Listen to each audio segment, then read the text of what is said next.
Paz do Senhor. Hoje nós estamos voltando, né? Nós ficamos sem gravar, sem fazer as postagens dos estudos. Neste fim de ano passou e nós estávamos estudando sobre a armadura do cristão. E hoje nós vamos então para a terceira parte desse estudo. Nós já falamos, né, sobre a primeira parte, né, e baseado em Efésios 6, de 11 a 18. Né, nós falamos no primeiro estudo sobre vestir toda a armadura de Deus. Por quê? Ou para quê? Para não ficar desarmado diante das ciladas do diabo. Né? Nós dissertamos um pouco a respeito disso, meditamos um pouco a respeito disso, e depois nós começamos a ver as partes da armadura. E nós vimos só uma parte, e aí no fim do ano nós paramos, né? E estamos voltando hoje. Nós vimos que essa primeira parte que nós vimos, ela diz em Efésios 6, cingir-se com a verdade. Né? Cingir-se, vestir-se com a verdade. E cingir-se com a verdade, nós vimos que significa viver a verdade. Né? Viver a verdade em nossas vidas, né? Através da palavra de Deus. Hoje, nós vamos então passar para a segunda parte da armadura, que é vestindo a couraça da justiça, que está em Efésios capítulo 6, verso 14, na sua segunda parte. A primeira parte desse versículo é cingir-se com a verdade. E a segunda parte, vestindo a couraça da justiça. A couraça do soldado romano, né, que foi a base de toda essa meditação do apóstolo Paulo, a couraça era feita de metal ou de couro. E ela era colocada sobre o peito e sobre o abdômen, ou seja, sobre o corpo aqui da pessoa, do soldado, né, para proteger principalmente o coração e os outros órgãos, né, que nós temos aqui, pulmão e etc. Mas principalmente o coração. Então, em vista disso, nós vemos em primeiro lugar que fomos justificados em Cristo. Né? Em primeiro lugar, nós somos justificados em Cristo. A justiça de Deus.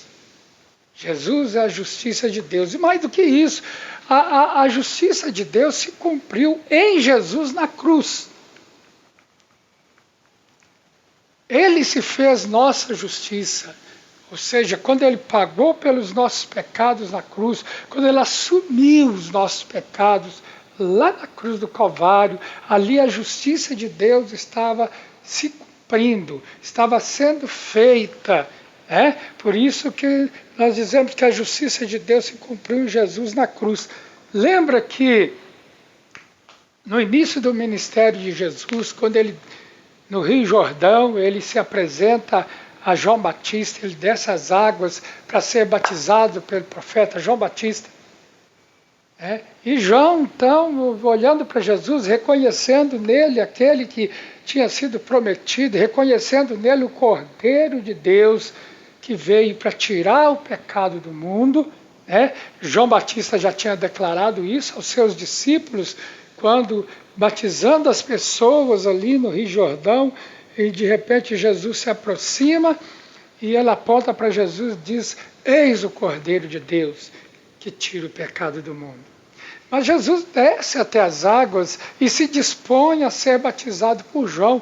João acha aquilo um absurdo. Se ele é o Cordeiro de Deus, João Batista, que tinha de ser batizado por Jesus e não o contrário. E ele então expõe isso para Jesus: Senhor, eu que tenho que ser batizado pelo Senhor.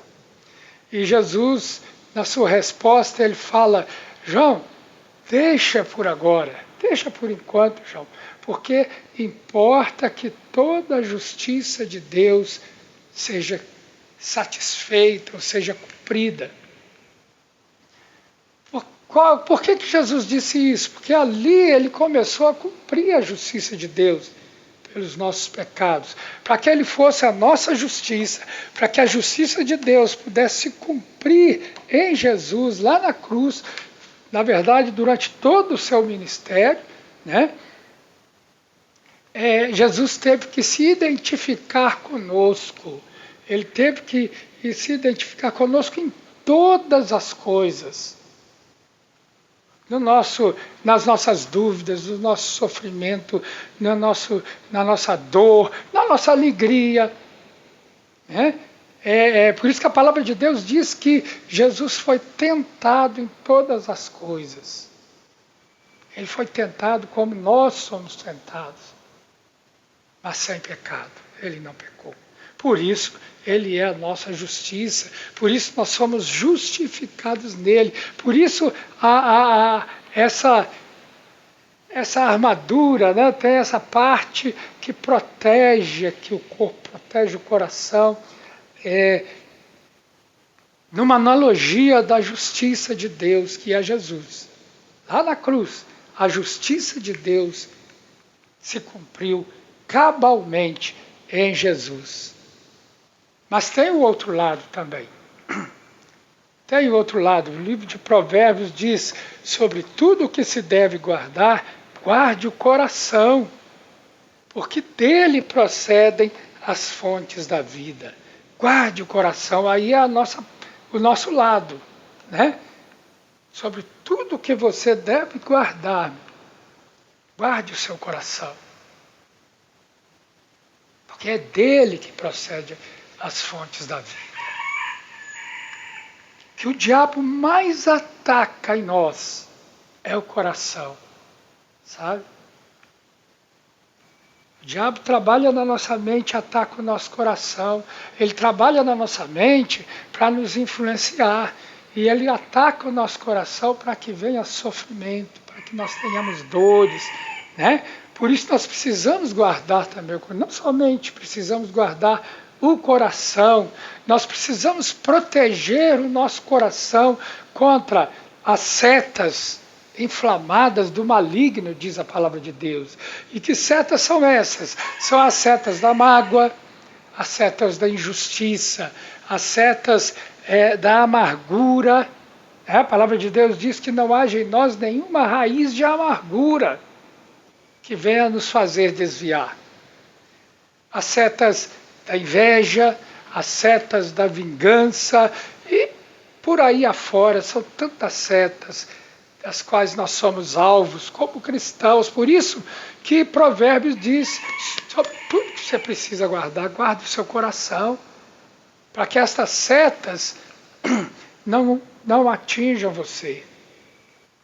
É porque a palavra de Deus explica lá em Efésios mesmo, né? O apóstolo Paulo, prosseguindo aí falando sobre a armadura, no versículo 12 ele diz: porque a nossa luta não é contra o sangue e a carne, ou seja, a nossa luta não é contra pessoas, né? Mas contra os principados e as potestades, contra os dominadores deste mundo tenebroso. Jesus diz que o mundo jaz no maligno, né? E ele chamou o diabo de príncipe deste mundo. E nós sabemos que o diabo, que Satanás tem o domínio deste mundo, né? E ele vai questionar a Jesus sobre isso.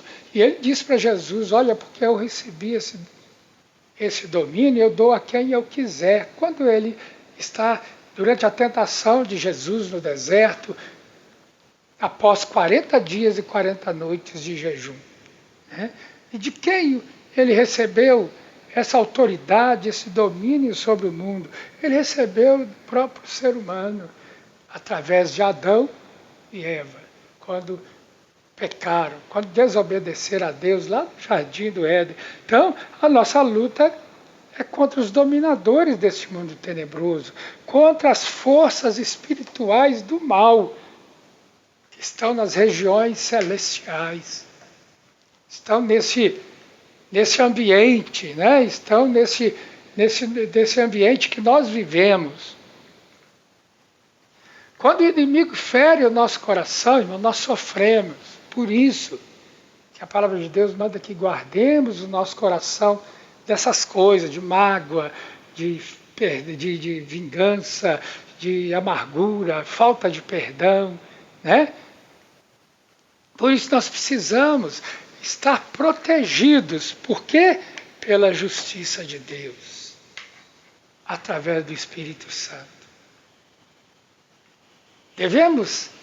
Nós devemos aplicar a palavra de Deus em nossas vidas para formar defesas que guardam o coração contra os dardos inflamados do maligno, para que o Espírito Santo que vive em nós, ele tenha ferramentas, né, para fazer com que para te fortalecer a sua fé, para que você tenha o seu coração guardado contra esses dardos inflamados do maligno. Então, vista-se, irmão, vista-se com a couraça da justiça. E essa couraça da justiça, a justiça de Deus, é a couraça da nossa armadura, que nos veste e guarda no nosso coração, né?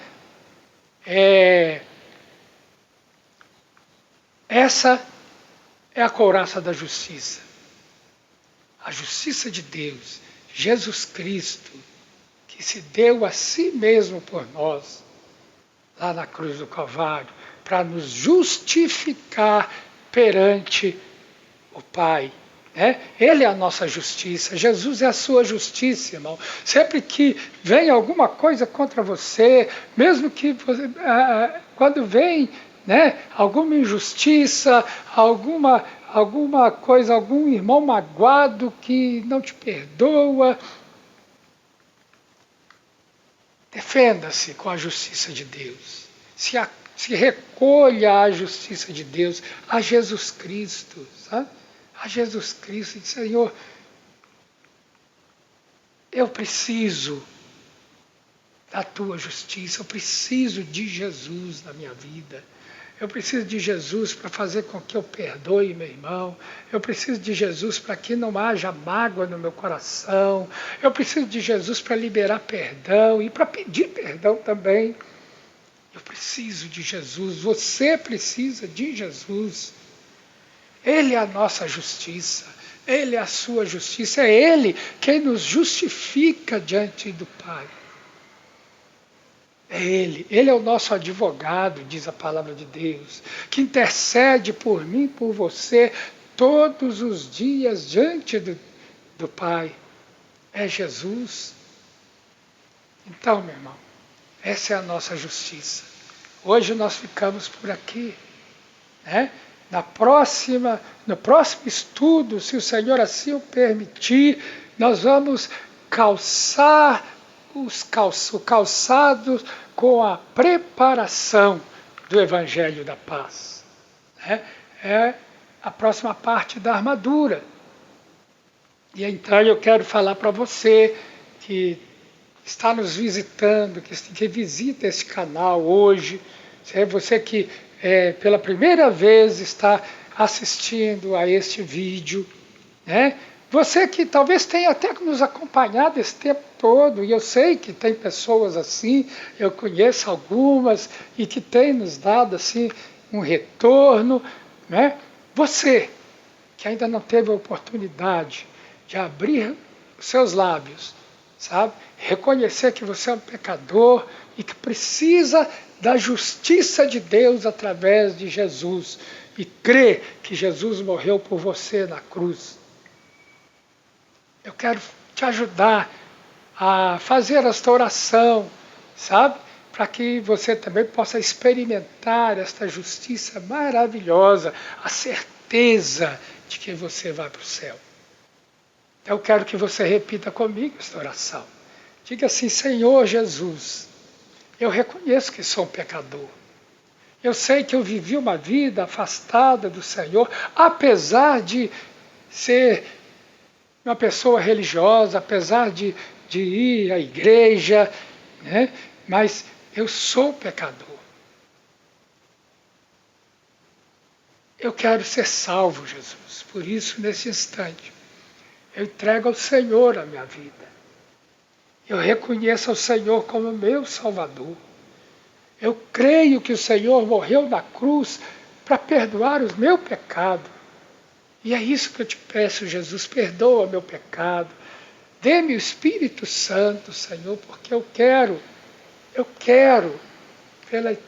por toda a eternidade, habitar com o Senhor. Eu creio que recebi nesse instante, Jesus, a salvação. E eu me alegro nisso. Então, Jesus, eu sei que a partir de agora eu me tornei filho de Deus. Amém. Faça uma oração. Se você não quiser copiar essa oração, faça uma oração do seu jeito e receba Jesus Cristo, a nossa justiça, como a sua justiça também. Em nome de Jesus, que você seja muito abençoado nesta semana, neste novo ano, né? E até o próximo estudo, se assim o Senhor nos permitir. Amém.